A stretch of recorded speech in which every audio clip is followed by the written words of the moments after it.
And I think what's interesting too is the idea that you, in your current position, it's like, okay, it's a dead end job. Like the amount of money you can make is capped. It's like, well, really, it's not, because it's exactly like you were talking about. It's a progression. You started as a dishwasher. I imagine at some point you were serving tables, and then you're behind the bar. Now you're a manager, right? Yeah. And pay has gone up with that.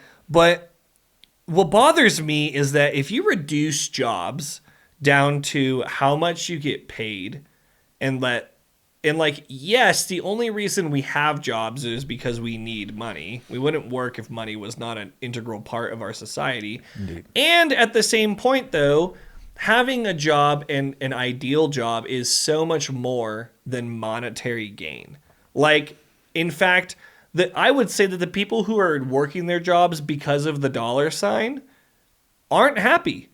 I agree. You cannot be happy if you're only working for money.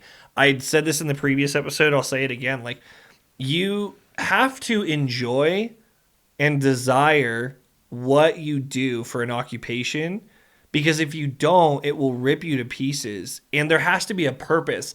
I think one thing that I love about what I've heard so far is like this server science for you is your purpose. Like, you're like, I'm going to develop this art.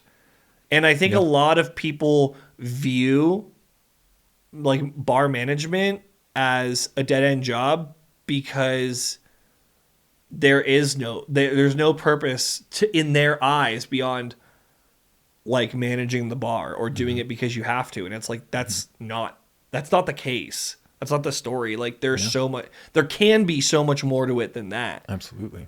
And I would go even further to say that developing that as a skill will apply to every aspect of life.